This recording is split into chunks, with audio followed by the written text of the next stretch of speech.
Oh, these are just, and the rubric is on the back.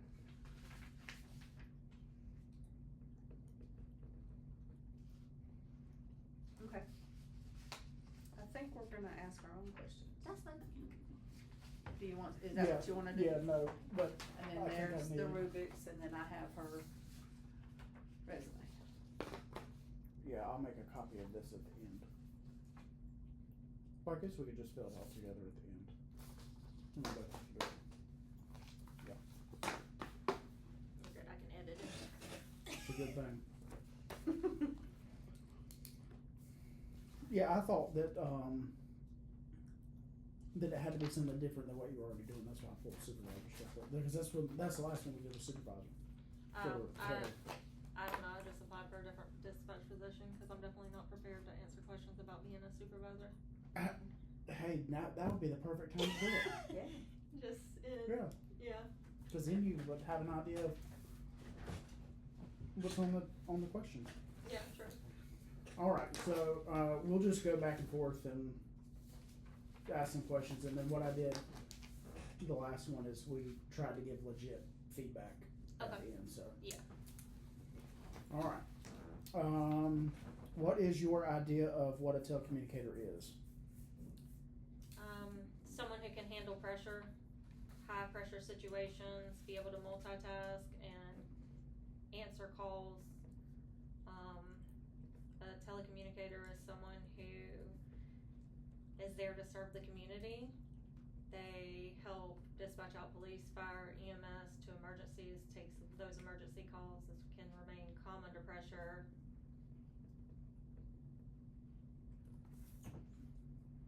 All right. What inspired you to wanna be a 911 telecommunicator? I like to help people. I'm good at handling stress, and I multitask well. I am really good at communicating. I love to talk, so that definitely helps.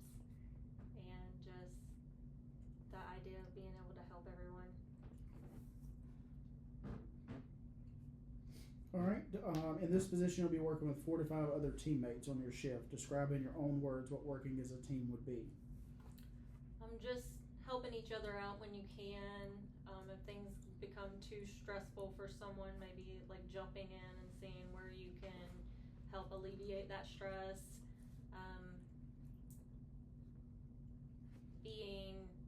Being a teammate, obviously, like you want to be there for the person. If they're having a bad day, maybe talk to them. When calls aren't so heavy or you're not dispatching out a call, just see what's going on with them and how they're handling the situation and if there's anything you can do to help.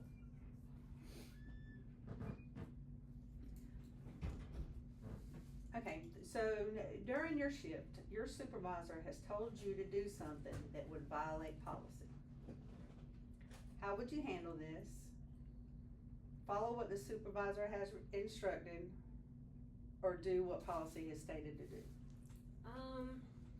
That's a hard one. You wanna follow policy, but at the same time, not all situations fit into the policies, rules, and regulations. Like there might not be a policy for what's happening. So even though I don't think it's the policy, I would go with what the supervisor says because they've been here longer, they know what's going on, and maybe there's a reason they're going against what policy may say. It would be something I'd bring up later to see like why did we do it that way? What was the best case scenario? Maybe ask about it at a different time, but I would do what they asked me to do because that's their job. Okay. You don't have to worry about the follow-up one. Yeah. Describe a time in your life where you disagreed with a coworker. How did you handle the disagreement? Ooh. Where I disagreed with a coworker. I mean, I've had situations like in previous 911 positions where I disagreed with how someone might have spoken to a caller or, you know, how they handled like certain situations and maybe be like, hey, do you need to step out? You know, maybe cool down a little bit, but I can't think of where I've had like a argument at work, honestly. personal disagreement. But for me, I'm one that I'm gonna call it out and be like, hey, we need to talk. If there's something I'm doing wrong, you know, let me know. Maybe go to a supervisor, be like, hey, can you mediate this situation?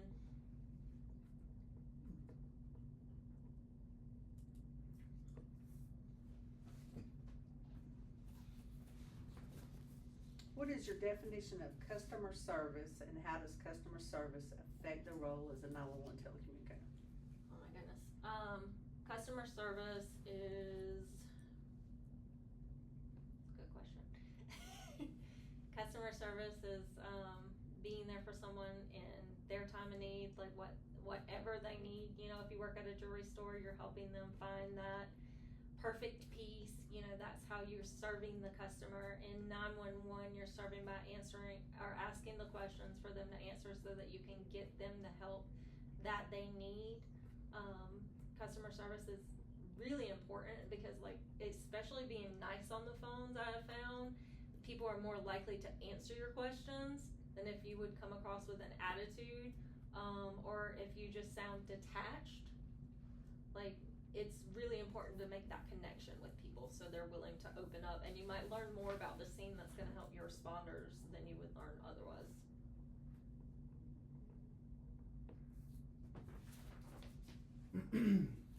Oftentimes, as an 911 telecommunicator, calls you a handler are very unpredictable. How do you handle situations where the outcome is unpredictable? You just do your job. You get all the information you can get the appropriate people there, and realize that you don't get to decide the outcome. Part of this job is not knowing what the outcome is going to be, and that is hard for some people. I've had times where that's difficult, not knowing, but that's something you have to accept.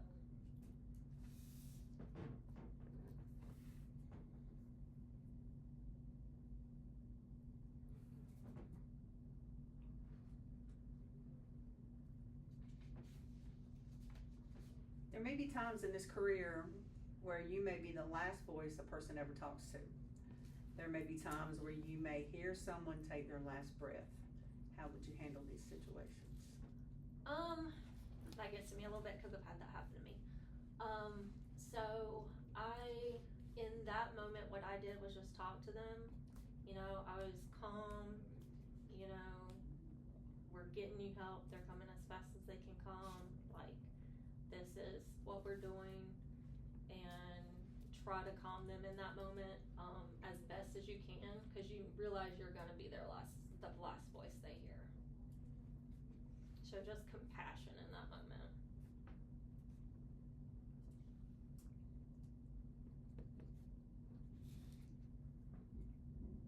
Describe your ideal work environment. Fun. Basically, like, my ideal work environment is getting the support that I need to do my job, having people around me that are going to support me and be there like I'm having an off day. Have a group of people that, you know, we can talk, maybe joke around when times aren't like crazy busy, but the biggest thing being like having the support you need to do the job you want to do.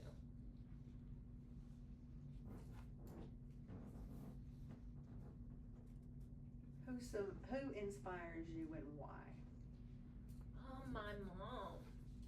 So my mom was a stay-at-home. She had me when she was like 18. She was a stay-at-home mom for the beginning of my life, and then slowly went into the workforce with like absolutely no idea what she was doing. So she started doing folders at home and taking them to work at a manufacturing company. She moved up to being in charge of the person handing out those folders, and now she's an administrative person there. So she really has worked her way to the top. And she just gives me a lot of, like, I get a lot of my work ethic from her, but I also get my compassion and my empathy and different things from her as well. What motivates you to come to work? Being needed. I'm motivated by the fact that I, one, want to be here, and two, I just know that me not coming in might put burden on somebody else. So being needed here, like is important to me. Like I feel like I'm gonna come in because it's the right thing to do. I'm responsible, but it's also because I like being here.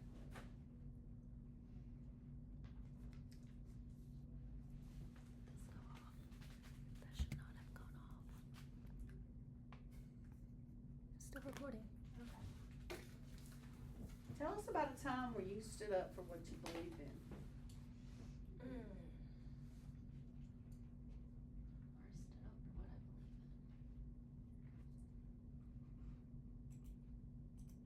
I'm trying to think of something that's not too personal.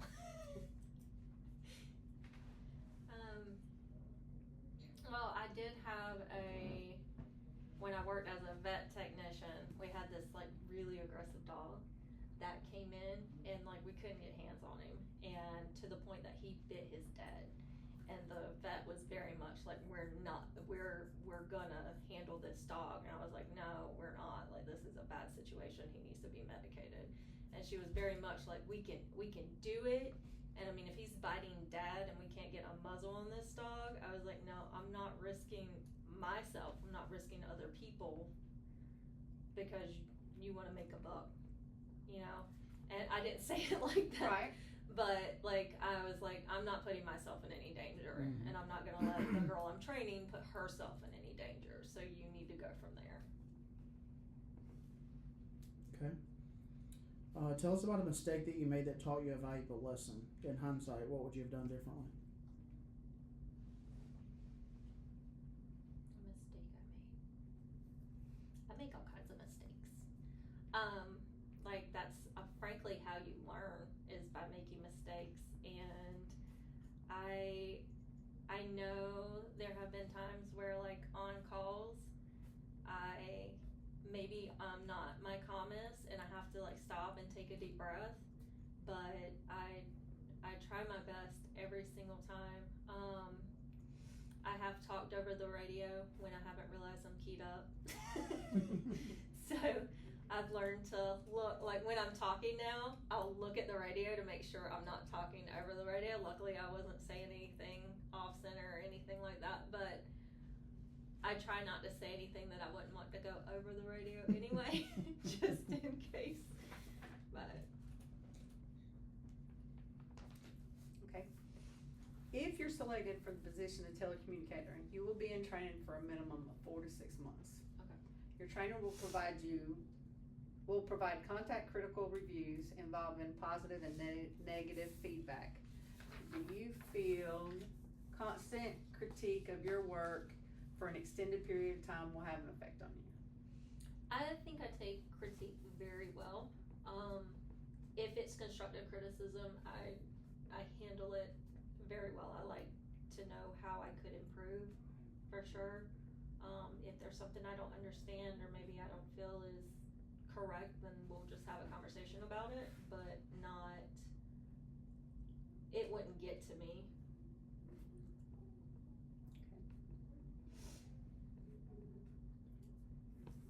All right. If selected for the position of telecommunicator, you'll be required to work 12-hour shifts to include nights, weekends, and holidays. How would this schedule affect your current lifestyle, and are you prepared to make necessary changes to adopt to this schedule?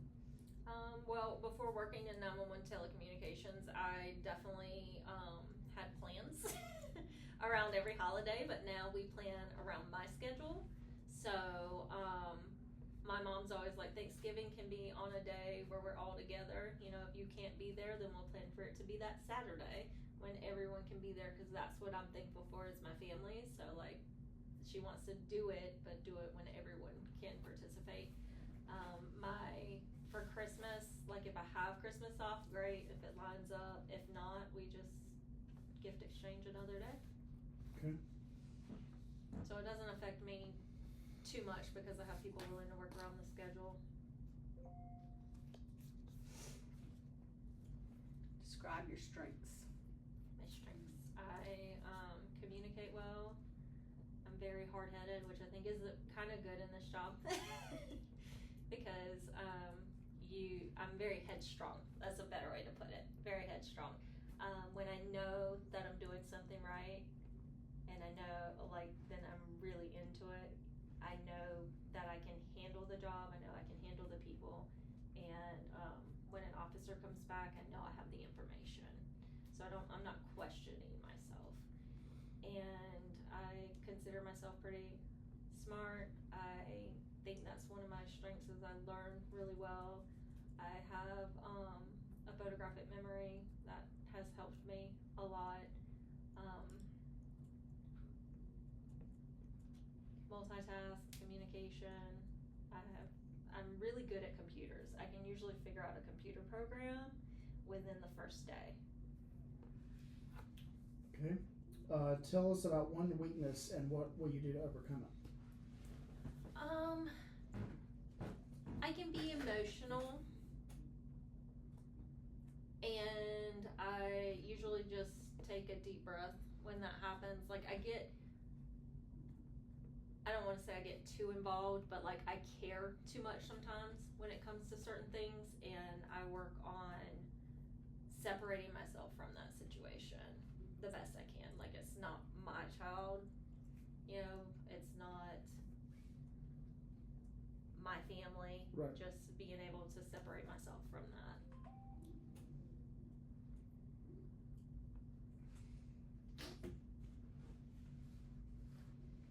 What are 3 goals that you currently have, and what are you doing to achieve them? 3 goals I currently have. Finish training on EMS. I am in training with Sierra. It's scheduled, so that's exciting, and nerve-wracking. I am looking into going to conferences to teach about grief. I've got a PowerPoint on it and how to handle grief as a 911 dispatcher. Okay.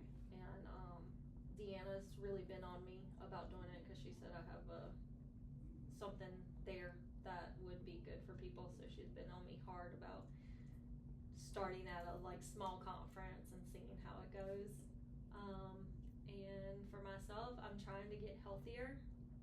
So for that, I am calorie counting, which is super fun, and walking a lot more and just trying to be more active.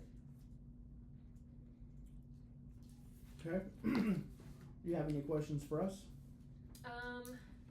As far as the environment here, like, is it a good environment? Like, not, is it, obviously it's not a bad environment or y'all wouldn't work here, but is it cliquey? Like, how do you handle the people? I think that anywhere you go is going to have what appears to be cliquish. But I think it's all about what you make of it. I like to think that there's not a lot of drama, and I like to think that people are happy to come to work. And I think for the most part, I mean, it's pretty laid back and people get along, and it's more of a, I would say for the most part, it's more of a family atmosphere type thing. Yeah. Okay. Yeah. Mm-hmm. It's stressful. Oh yeah. But that's just the nature of the job. Yeah.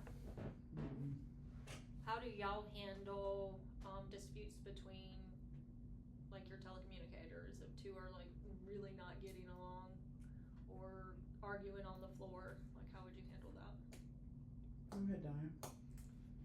So,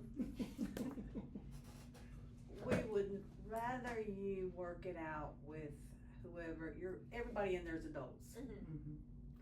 So if you have an issue with each other, you need to work it out with each other. Yep. But if you can't, you can come to us for some suggestions, and we will suggest. We're not into moving a problem. Yeah. Mm-hmm.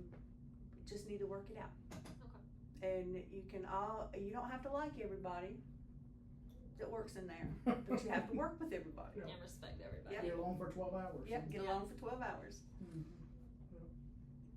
I agree. I like that. Yeah. Yeah. Anything else? Pretty good. Good job. Thanks. Good job. I say a lot. I noted that. Yeah. I do the same thing though. And like. I don't notice that I'm doing it, but I know that I do it, and I pick up on when other people do it. Yeah. But I do Same. the exact same thing. Yeah.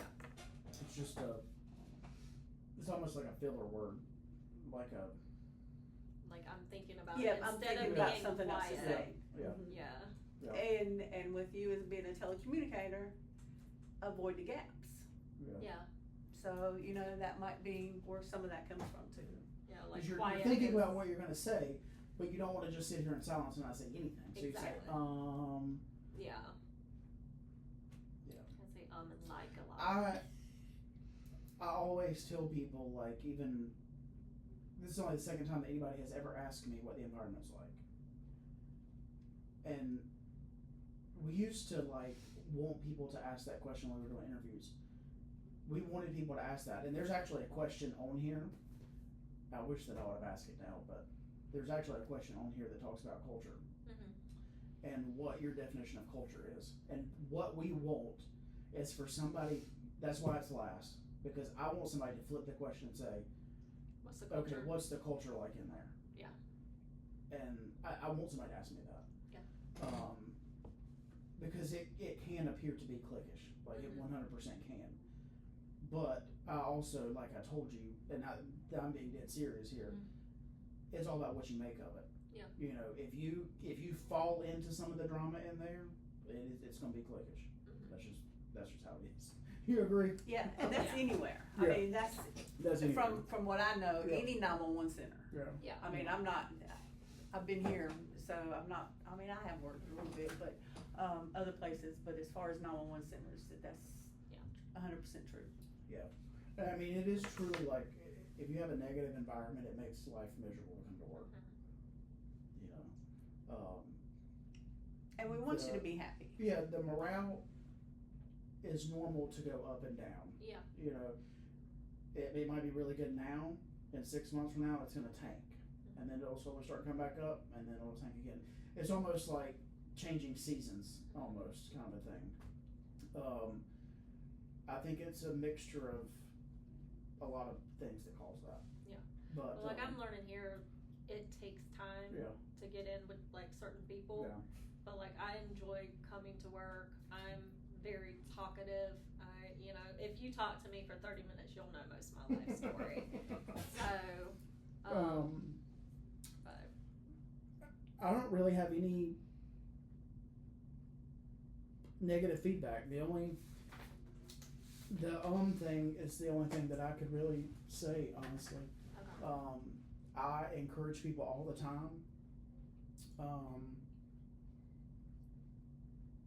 Ask questions. Flip the questions on the panel. Okay. Because a couple of things that does is, yes, it lets you kind of get to know them, but it makes the panel like, oh, okay, like she's really interested in this. Yeah. Yeah. You know, I told somebody else before that, I think it was Heather that did this, the last round.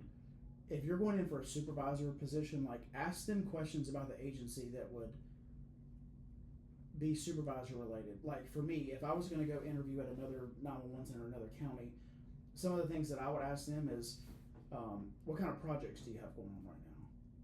How many open positions do you have that you have not filled? Yeah. What's your total position count?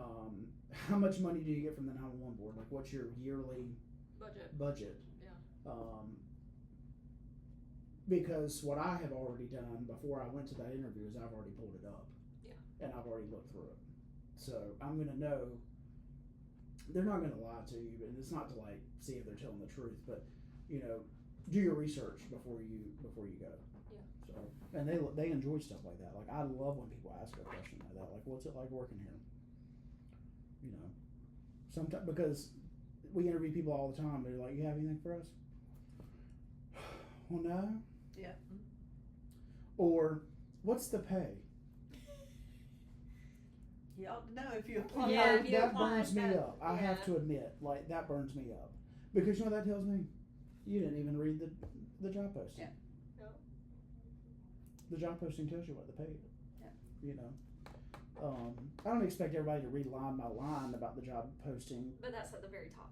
This is the very top, and if you're going to Yeah. apply to a job somewhere, like if it's not worth the money, you're not even going to apply. Yeah. You know, but as far as interview technique and skill, I mean, I think it was really good. Yeah, I do too. I appreciate that. Make good eye contact Yeah. all the time. Yeah. I would caution you on the hand movement. Yes, I talk a lot. It's with my hands. I do the same thing. You just have to. Yeah, I find myself doing it and then I do you this. just have to sit on your hands like Yeah. that. So. Then I put them on my body. But yeah, good job. Yeah, you did a Alright, good job. awesome. I appreciate y'all Yeah. so much for this. Yeah, absolutely. And then you just have to email the rubric Okay, I'll do that. to Jameson. I can do that.